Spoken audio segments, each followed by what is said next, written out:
Olá, Giovana aqui, bem-vindo. Dando continuidade aqui ao livro, capítulo 6, sugestão.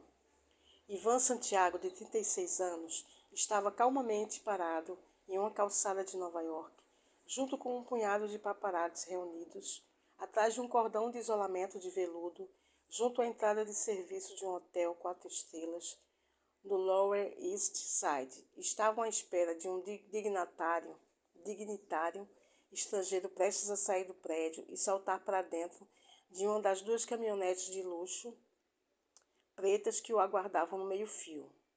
Mas Santiago não segurava uma câmera.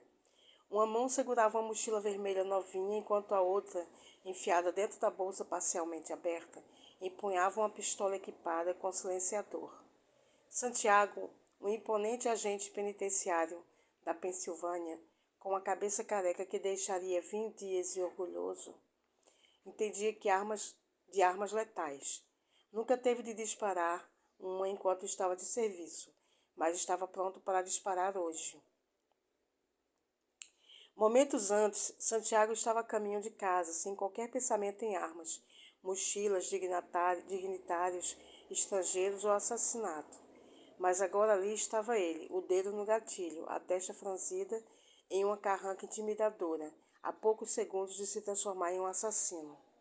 A porta do hotel se abriu e o alvo passou pela saída de camisa branca imaculada, óculos de sol esportivos e uma maleta de couro. O homem deu apenas 2 ou 3 passos em direção à limusine antes de Santiago sacar a arma da mochila e disparar 3 vezes. O homem tombou na calçada imóvel, a camisa manchada de vermelho. Segundos depois, um homem chamado Tom Silver apareceu do nada, colocou calmamente uma mão no ombro e outra na testa de Santiago e disse: "Ao contar até 5 eu direi." Totalmente revigorado, abra os olhos e acorde. 1, 2, 3, 4, 5. Totalmente revigorado. Santiago havia sido hipnotizado para atirar em um estranho, na verdade um dublê, usando uma pistola de pressão inofensiva em um experimento realizado por um grupo de pesquisadores que se propôs a testar o impensável. Usando hipnose, seria possível programar um cidadão de bem e cumpridor da lei para se tornar um assassino a sangue frio?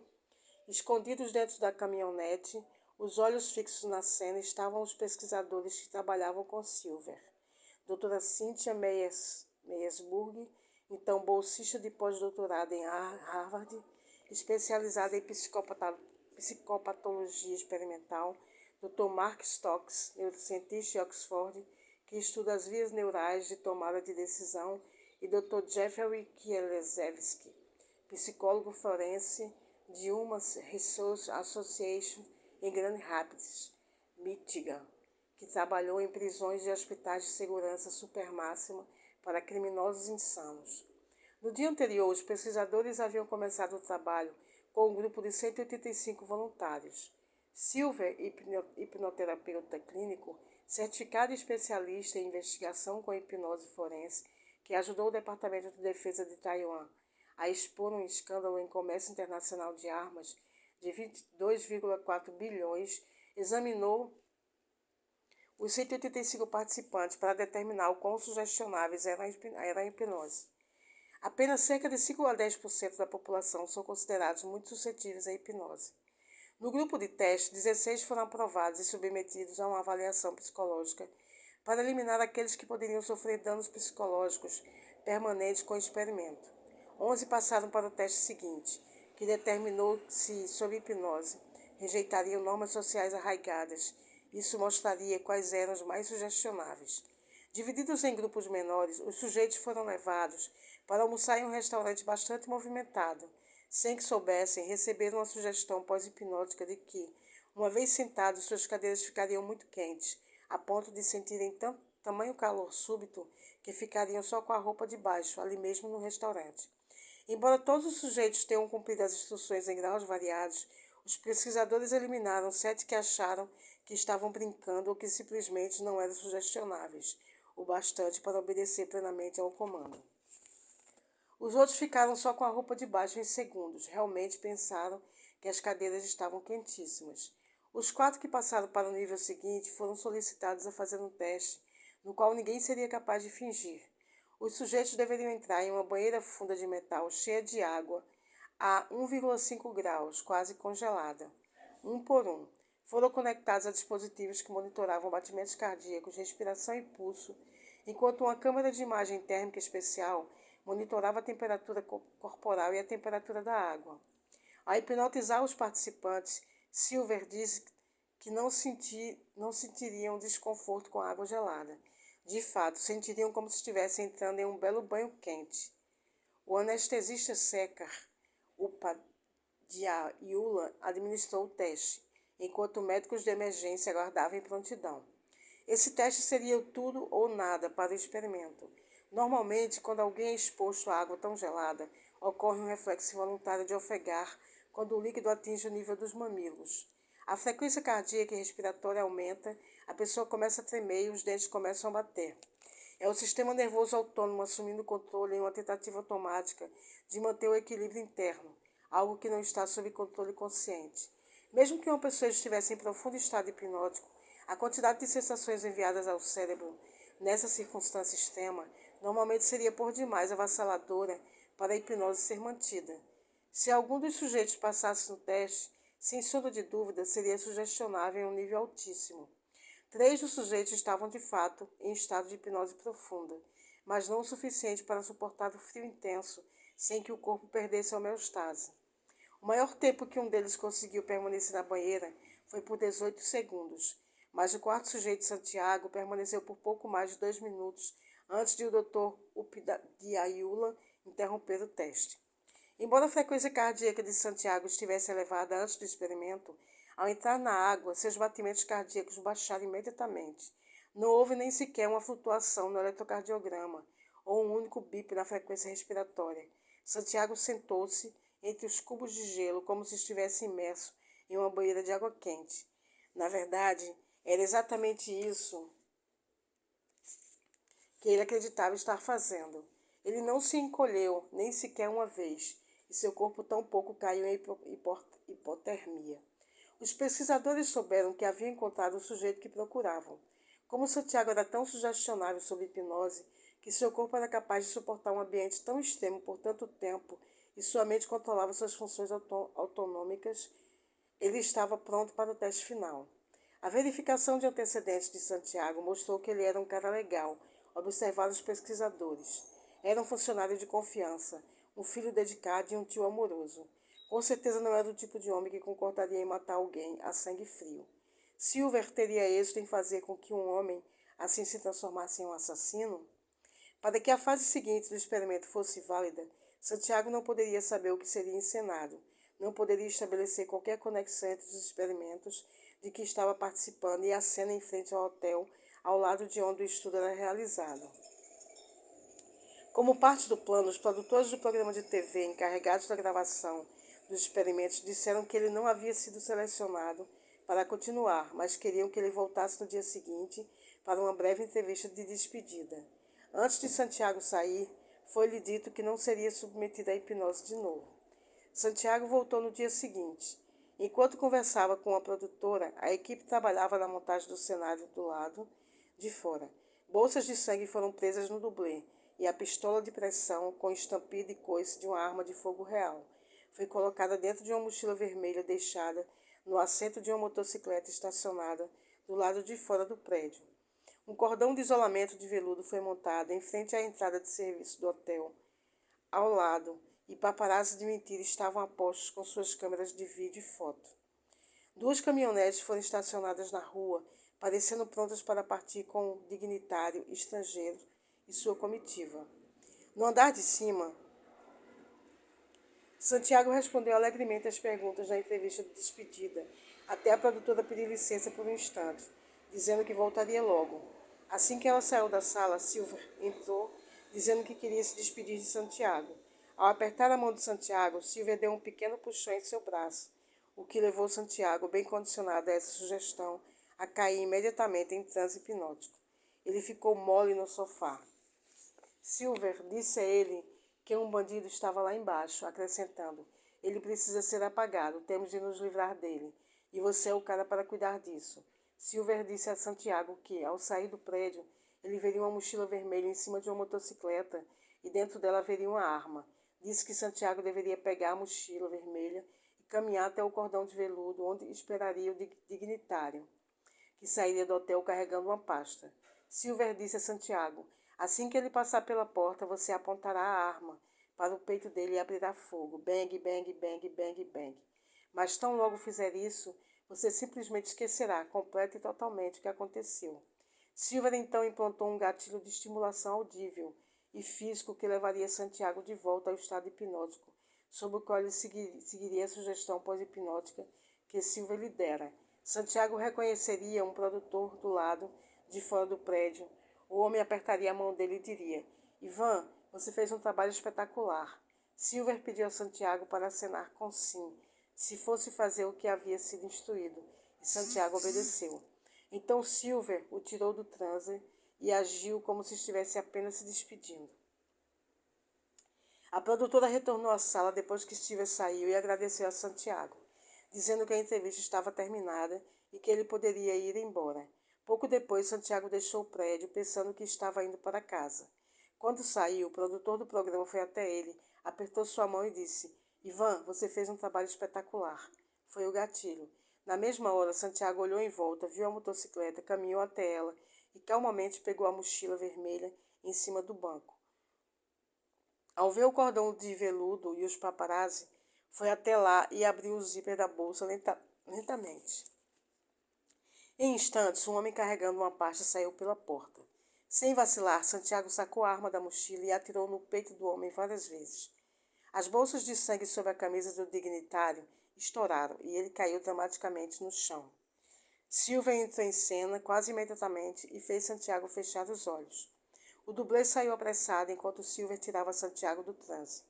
O psicólogo Jeffrey Kielizewski apareceu e sugeriu que Santiago entrasse com ele e os outros para um interrogatório.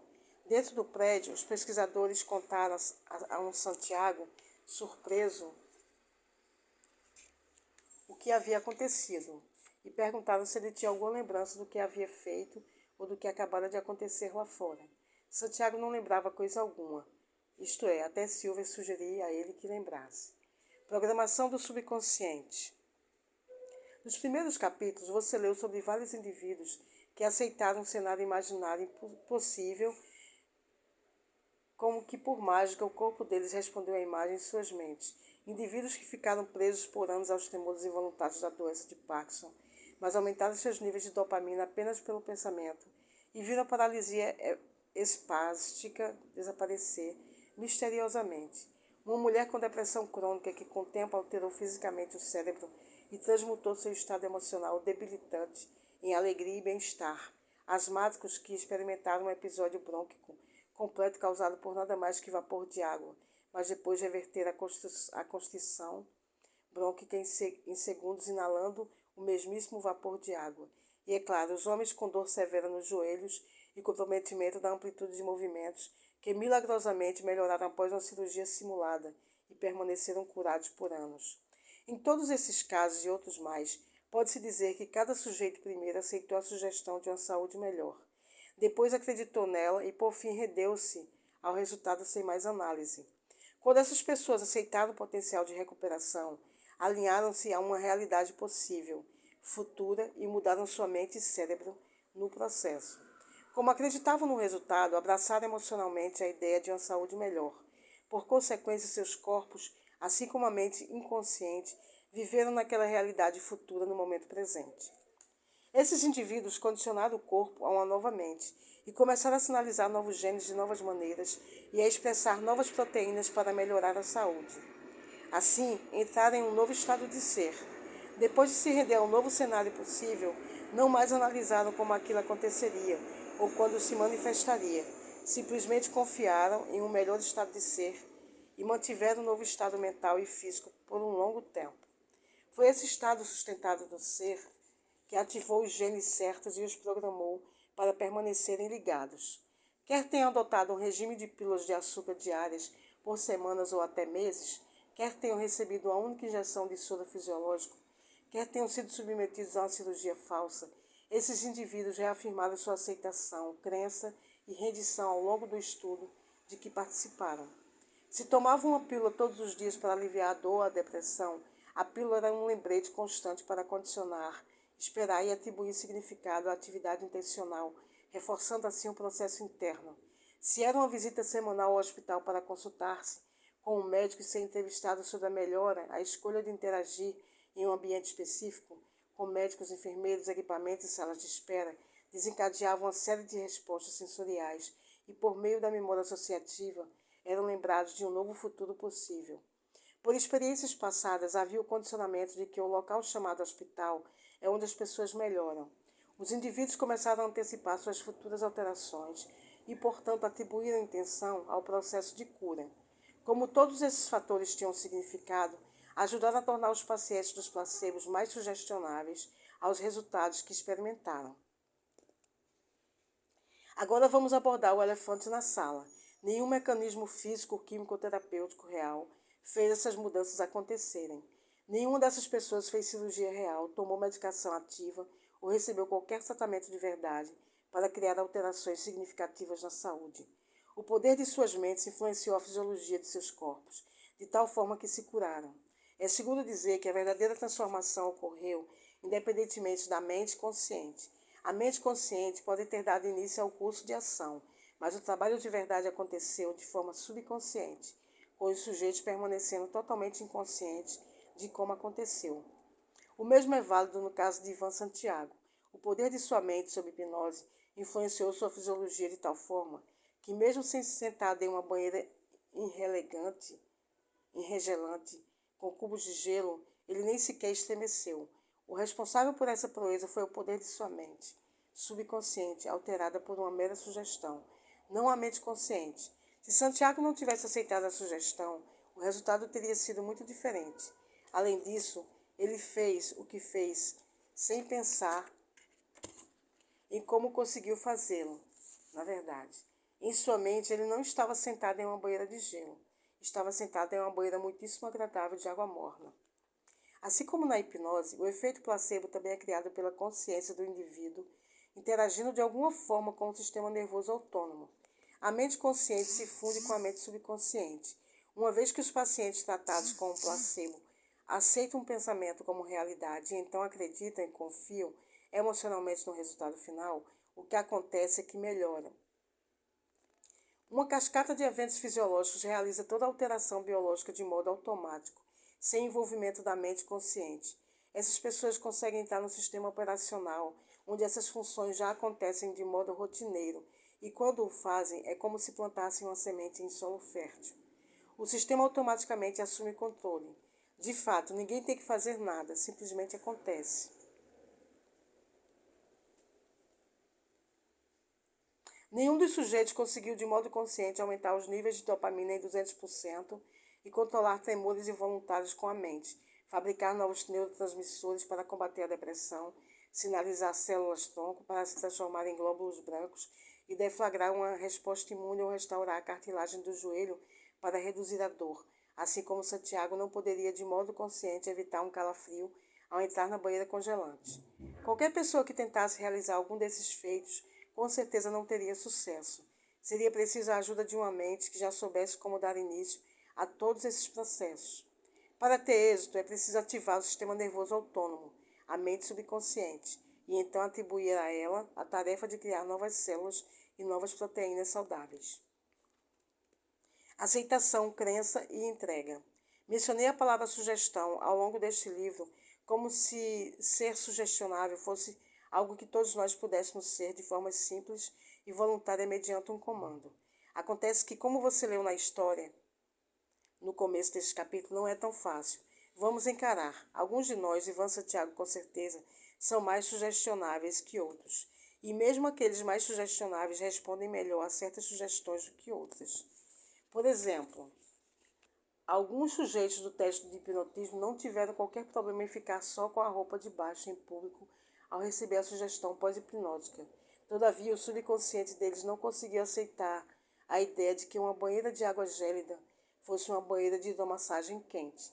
Entretanto, a verdade é que as sugestões pós-hipnóticas, incluindo a sugestão de que Santiago atirasse no estranho, em geral são mais difíceis de ser cumpridas, em comparação com sugestões que alteram temporariamente o estado do indivíduo durante o transe hipnótico. Como a hipnose, a resposta ao placebo também não funciona para todos. Os pacientes tratados com placebo que conseguiram fazer mudanças positivas durarem por anos, como os homens da cirurgia simulada no joelho, respondem de maneira semelhante aos sujeitos da hipnoterapia, que receberam sugestões pós-hipnóticas. Para alguns, como aqueles homens, essas sugestões funcionam lindamente. Para outros, não acontece muita coisa. Por exemplo, quando estão enfermas ou sofrem de uma doença, muitas pessoas simplesmente não conseguem aceitar a ideia de que nem mesmo um medicamento, procedimento, tratamento ou injeção possa ajudá-las, que dirá que um placebo possa funcionar. Por que não? Porque é preciso pensar para além de como elas se sentem, o que por sua vez permite que os novos pensamentos gerem novos sentimentos, que depois reforçam os novos pensamentos até que estes se tornem um novo estado de ser. Porém, se sentimentos familiares se tornam um meio de pensamento familiar e a pessoa não consegue transcender o hábito, ela fica no mesmo estado passado de mente e corpo e tudo permanece igual.